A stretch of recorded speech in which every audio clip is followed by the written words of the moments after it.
जहाँ पर आप रहती हैं विजयनगरम, वहाँ भी बारिश हो, इस इंटेंशन के हाँ साथ हम फिर से ये भगवत गीता सांख्य हाँ योग का सीरीज शुरू कर रहे हैं। सभी को आत्मबंधन, सभी को नमस्ते। और आज हम 29th सांख्य योग चैप्टर 2 भगवत गीता 29 श्लोक से शुरू करेंगे। बहुत बहुत धन्यवाद पद्मा मैम, आप हमें समझा रही हैं। तो आप शुरू कर सकते हैं।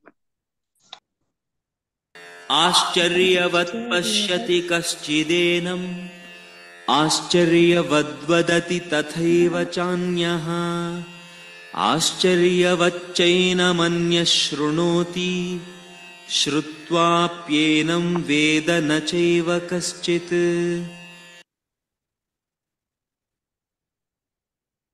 धन्यवाद मैम। सभी को आत्मवंदन। भगवत गीता। ओम श्रीमद् भगवद गीता श्लोक पारायण। ओम श्री कृष्णं सद्गुरुवे नमः। ओम श्री कृष्णं शरणं मम। ओम श्री कृष्णं परब्रह्मणे नमः। कृष्णं वन्दे जगद्गुरु। अथ द्वितीय अध्याय सांख्य योग श्लोक 29। आश्चर्यवत् पश्यति कश्चिदेन आश्चर्यवत् वदति तथैव चान्यः आश्चर्यवज्ज आश्चर्य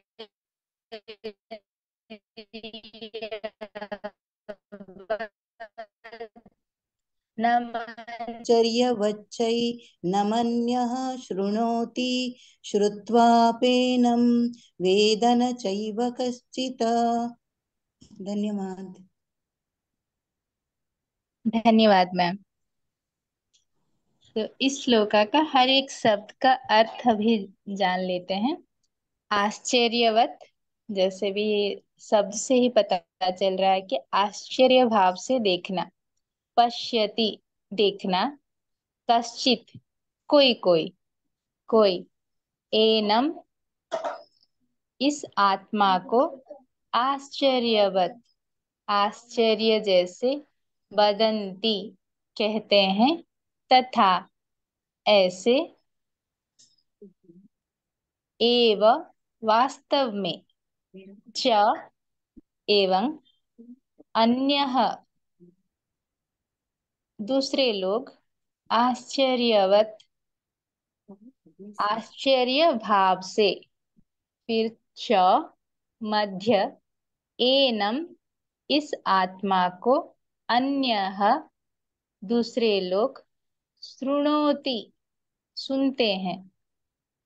इसके बाद श्रुत्वा, सुनकर। अपि, ऐसे। एनम, इस आत्मा को। वेद, जानना। न, नहीं। च, एवं। एव, ऐसा। कश्चित, कोई कोई मानते हैं। ये है हर एक शब्द का अर्थ। अभी इसमें संधि देखते हैं। ये आश्चर्यवत पश्यति, ये कश्चित देन है, वो कश्चित प्लस एनम। और सेकंड लाइन में माश्चर्यवत होगा, ये आश्चर्यवत प्लस वदंती। तथैव, तथा प्लस एव। चान्यः, च प्लस अन्यः।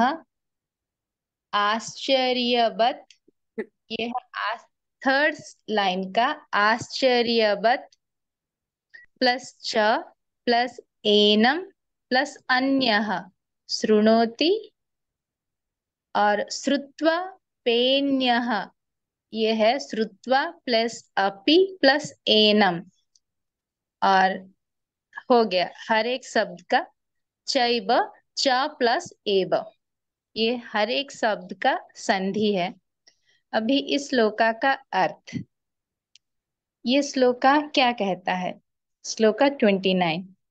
इस श्लोका में कह रहे हैं कि कृष्ण परमात्मा कोई कोई इस आत्मा को बहुत आश्चर्य रूप से देखते हैं और कोई कोई इस आत्मा को एक आश्चर्य भाव से वर्णना करते हैं और कोई कोई इस आत्मा को आश्चर्य भाव से सुनते हैं आत्मा के बारे में कुछ भी कहा जाने से, और कोई इस आत्मा के बारे में सुन के भी समझ नहीं पाते हैं।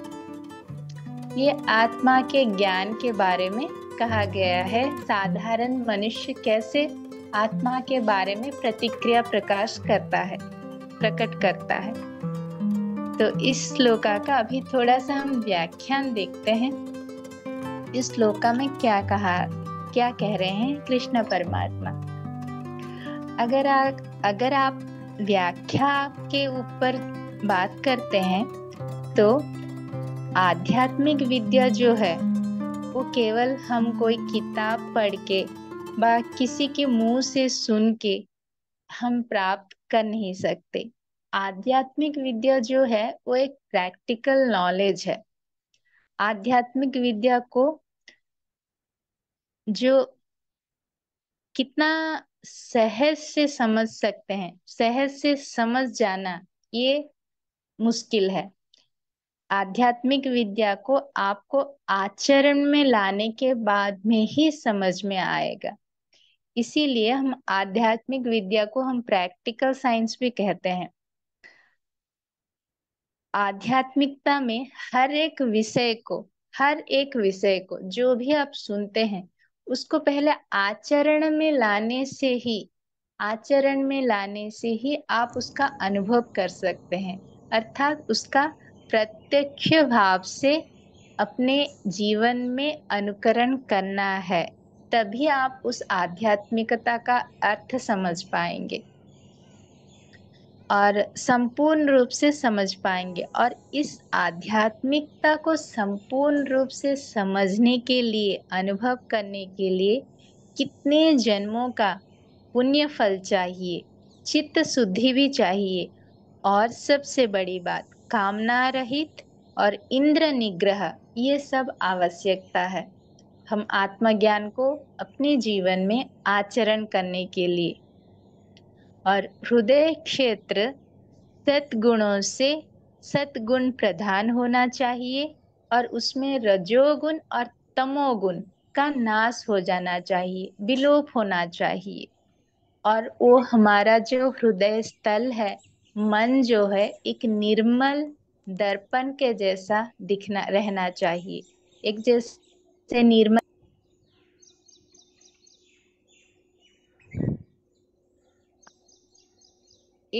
व साफ दर्पण में आप अपने चेहरे को व अपने प्रतिबिंब को जैसे साफ देख सकते हैं।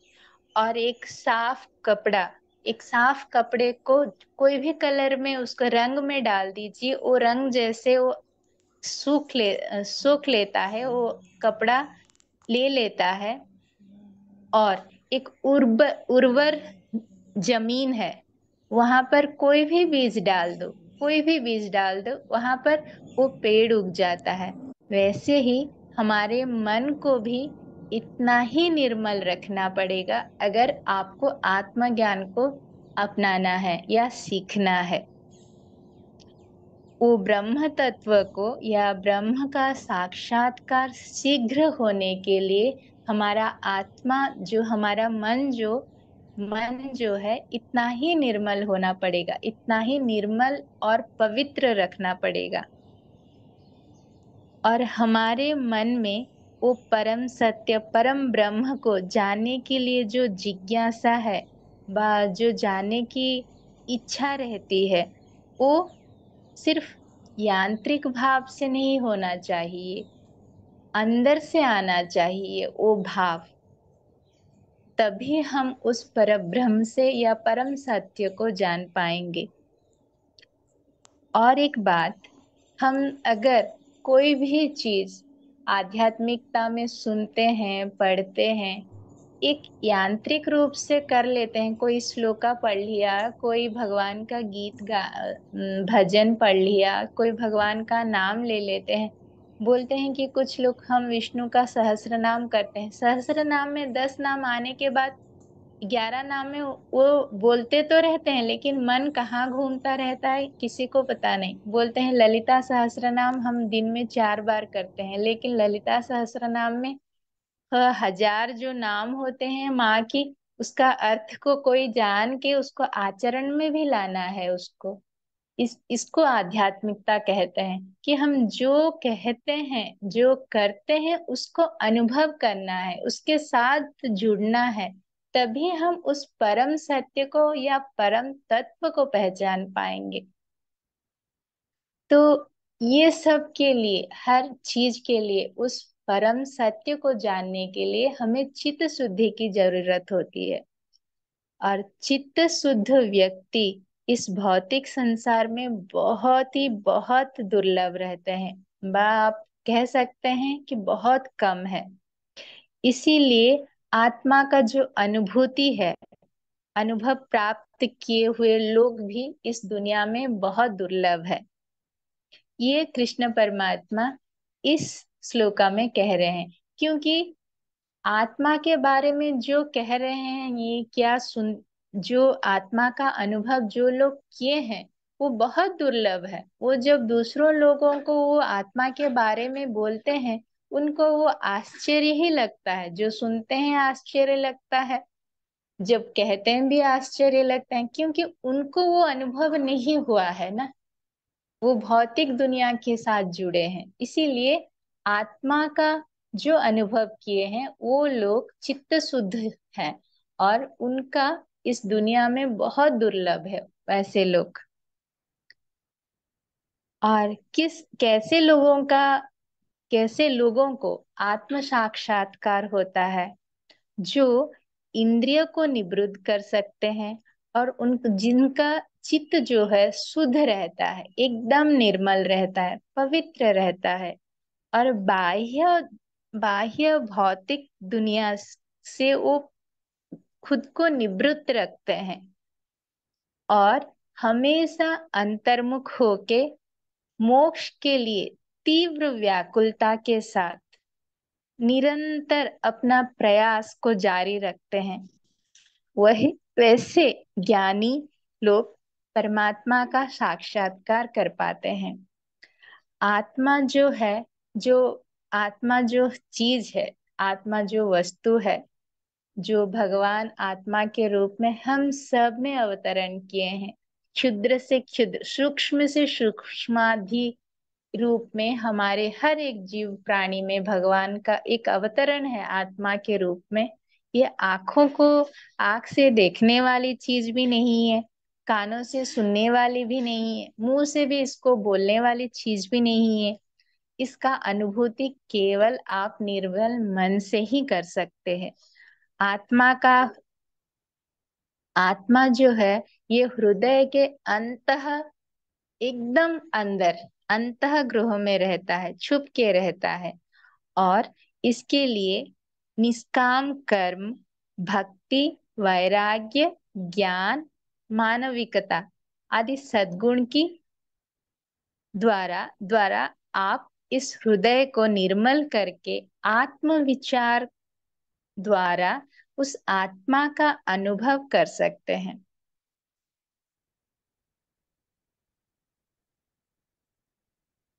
आत्मा जो है आत्मा जो है कितना दुर्लभ चीज है, देखिए अनुभव के लिए। है तो हर चीजों में, हर वस्तु में भगवान का अवतरण आत्मा के रूप से है, लेकिन उसका अनुभव जो है कितना दुर्लभ है। इस विश्व ब्रह्मांड में इतने कोटि प्राणी जगत में कितने लोगों को आत्मा की अनुभूति हुई है। जो लोग आत्मा के बारे में, इसीलिए साधारण व्यक्ति जो कोई भी रहता है वो, उनके लिए ये आत्मा एक आश्चर्य की वस्तु है। और आत्मा के बारे में कहने वाले, सुनने वाले और आत्मा की अनुभव प्राप्त करने वाले इस संसार में बहुत बहुत दुर्लभ है। जैसे कि रमन महर्षि हैं, कि रामकृष्ण परमहंस हैं, जो कि आत्मा की स्थिति में रहते हैं। वो खुद को कभी भी शरीर नहीं समझे हैं। जब अगर आप रमन महर्षि की बायोग्राफी पढ़ेंगे तो आप समझ पाएंगे, उनको 17 साल में ही आत्मबोध हुआ था। जब एक बार वो खुद को मृत्यु को खुद खुद का शरीर, जब उनका लगा कि मैं शरीर छोड़ रहा हूँ, तब वो क्या कि अपनी मृत्यु को साक्षी भाव में देखे। तब से उनको पता चला कि नहीं, मैं शरीर नहीं, मैं अलग कुछ हूँ, इस शरीर को चलाने वाली आत्मा हूँ। वो उनको 17 साल में ही आत्मा का वो साक्षात्कार हुआ था। तब से जब तक वो थे तब तक वो आत्मा की स्थिति में ही थे। उनके पास एक भक्त आता है और रमन महर्षि के पास, वो बहुत दिन रमन महर्षि की सेवा करते हैं वो भक्त। और एक बार उनका ट्रांसफर हो जाता है दूसरी जगह पर, तो वो रमन महर्षि के पास आके बहुत रोते हैं। वो बोलते हैं, महर्षि, मैं ऐसे जगह पर जा रहा हूँ जहाँ पर आप नहीं होंगे, मैं वहाँ कैसे रहूंगा आपके बिना। तब रमन महर्षि कहते हैं कि, हंस के कहते हैं कि तुम मेरे साथ 40 साल रहे हो, अब बोल रहे हो कि मैं सिर्फ यहीं पर हूँ, तुम इतना ही सीखे हो।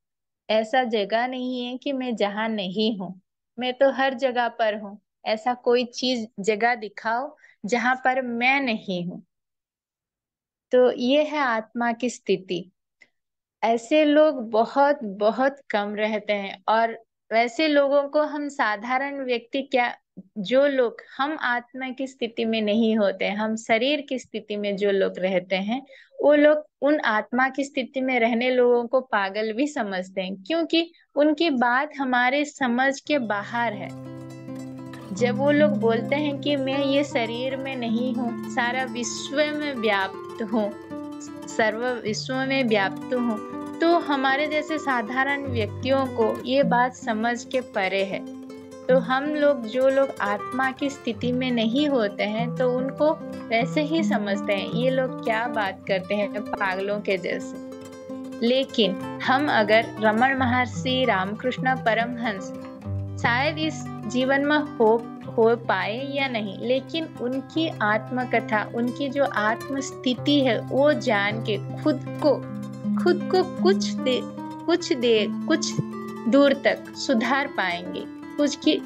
खुद की जो अज्ञानता है ना, वो कुछ दूर तक दूर कर पाएंगे। ये प्रयास हम हर एक साधारण व्यक्ति को करना चाहिए अपने जीवन में।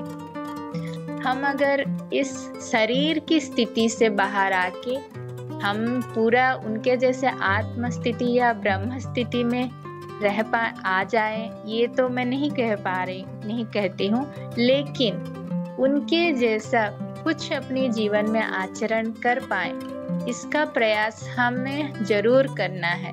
और इस प्रयास में अगर हम एक भी कदम आगे बढ़ाते हैं ना, भगवान हमारे तरफ 10 कदम आगे बढ़ाएंगे, हमें 10 कदम आगे बढ़ाएंगे उस आत्मबोध के साक्षात्कार के लिए। तो इसीलिए हमें उस प्रयास को हमेशा जारी रखना चाहिए। कब हम लेकिन क्या करते हैं, हमारे भौतिक दुनिया में ही घूमते रहते हैं। ये सब मेरी रिस्पॉन्सिबिलिटी जब खत्म हो जाएंगे तब देखूंगा, जब 60-70 साल या जब हो जाएगा, मेरे रिस्पॉन्सिबिलिटीज जब खत्म हो जाएंगे तब आध्यात्मिकता को पकड़ूंगा। लेकिन ये गलत बात है। हम जब आध्यात्मिकता को पकड़ेंगे तभी हमारी भौतिक संसार जो है वो उसकी छाई ही है, परछाई है। हमारी जो भौतिक, हमारा शरीर जो है ये आत्मा की छाई है। ऐसे ही हमारा भौतिक जो दुनिया है, भौतिक समाज है, ये भी हमारी आध्यात्मिक दुनिया या आध्यात्मिक आलोचना का एक झलक है। इसीलिए हम जब आध्यात्मिक संसार दुनिया से जुड़ते हैं या ज्ञान से जुड़ते हैं, हमारा भौतिक ज्ञान, भौतिक दुनिया अपने आप सुधर जाएगी, बहुत सुंदर हो जाती है। उससे अलग होना नहीं है कभी भी। हम भौतिक दुनिया से अलग होने की बात नहीं कर रहे हैं। आध्यात्मिक दुनिया से जुड़ने से भौतिक दुनिया अपने आप चले, उसको कोई प्रयास